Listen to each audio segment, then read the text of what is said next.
कक्षा छठी, विषय हिंदी, पाठ 8, टीटू और चिंकी।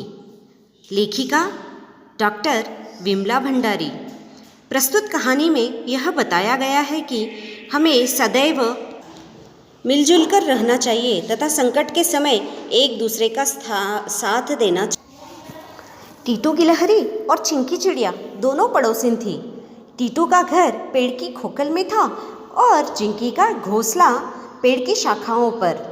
चिंकी जब दाना चुगने जाती तब टीटू सभी बच्चों का ध्यान रखती। एक दिन बच्चे आपस में झगड़ने लगे। टीटू के बच्चों का कहना था कि पेड़ उनका है। चिंकी के बच्चे भी यही बात दोहरा रहे थे कि पेड़ उनका है। लड़ते लड़ते बच्चों में झगड़ा बढ़ गया। हम पड़ोसी हैं, हमें मिलजुल कर रहना चाहिए, टीटू उन्हें समझाने लगी। किंतु माँ, चिंकी चिड़िया के बच्चे फलों को झूठा करते हैं। भला हम झूठे फल क्यों खाएं जबकि पेड़ हमारा है? टीटू के बच्चे मिंटू ने कहा, तुम कैसे कह सकते हो कि यह पेड़ तुम्हारा है? चिंकी के बच्चे रिंकी ने प्रश्न किया। हम पेड़ के तने में रहते हैं, हमारा जन्म इसी खोखल में हुआ। पेड़ का तना हमारा तो शाखाएं भी हमारी, शाखाएं हमारी तो फल भी हमारे, टीटू के बच्चों ने जवाब दिया। यह सुन चिंकी के बच्चे फुर से उड़कर शाखाओं पर जा बैठे और कहने लगे, पेड़ हमारा है, इसकी टहनियों पर हमारा बसेरा है, इस पर हमारा नीड़ बना हुआ है, जिससे हमने आंखें खोली। हम तुम्हें टहनियों तक नहीं आने देंगे और ना ही इसके फल खाने देंगे। टीटू गिलहरी यह सुन बड़ी परेशान हुई। बच्चे लड़ाई पर उतारू थे और एक दूसरे को पेड़ से भगाना चाहते थे। टीटू गिलहरी उन्हें समझाने लगी, बच्चों, बात समय की है जब तुम लोगों का जन्म हुआ ही था और चिंकी ने अंडे दिए। अभी एक दिन भी नहीं गुजरा था कि आसमान में अंधेरा छा गया। तेज हवाएं चलने लगी। डर के मारे चिंकी शोर मचाने लगी। उसे डर था कि शाखाएं हिलने से उसका घोंसला नीचे गिर जाएगा, फिर उसमें रखे अंडे भी गिर कर फूट जाएंगे। तब मैंने और चिंकी ने मिलकर अंडों को खोखल में सुरक्षित रख दिया। अभी कुछ देर ही हुई थी कि पानी बरसने लगा। पानी इतना बरसा कि नीचे बहता हुआ पानी हमारे घर तक पहुंचने लगा।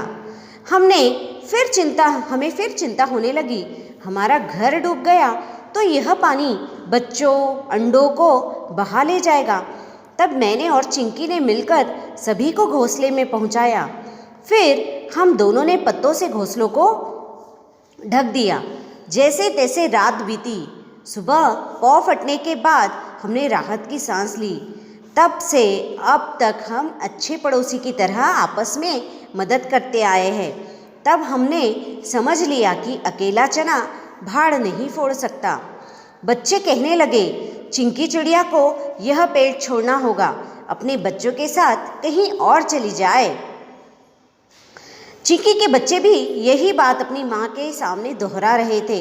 दोनों की माताएं समझा कर थक गई, पर बच्चे नहीं माने, अपनी अपनी जिद पर अड़े रहे। अंत में टीटू और चिंकी दोनों ने पेड़ छोड़ने का मन में विचार बना लिया। उधर बिल में छिपा सांप कब से यह तमाशा देख रहा था। आज उचित मौका देखकर वह बाहर निकला और पेड़ पर चढ़ने लगा। उसने सोचा, पहले गिलहरी के बच्चों को निगलेगा। तभी चिड़िया ने देख लिया। वह जोर से चिल्लाई, सावधान टीटू बहन, सांप ऊपर आ रहा है, अपने बच्चों को बचाना, उन्हें मेरे घोंसले में छिपा दो। कहने के बाद वह पेड़ के तने पर चोंच मारने लगी।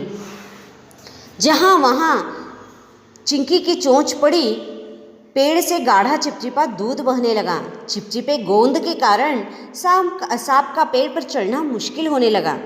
इधर टीटू ने एक एक कर सभी बच्चों को चिंकी के घोंसले में पहुंचा दिया। चिंकी के साथ उसके बच्चे भी मदद कर रहे थे। हालांकि अभी उनकी चोंचें नरम थी। थक हार कर सांप वापस बिल में लौट गया। टीटू और चिंकी के बच्चों ने एकता की ताकत को देख लिया था और साथ ही पड़ोसी धर्म को भी समझ लिया था। अब उन्हें माँ के समझाने की ज़रूरत नहीं थी। वे जान गए थे कि 1 और 1 11 होते हैं। बच्चों, इसी तरह भी हमें सबसे मिलजुल कर रहना चाहिए, क्योंकि एकता में ही ताकत होती है। धन्यवाद।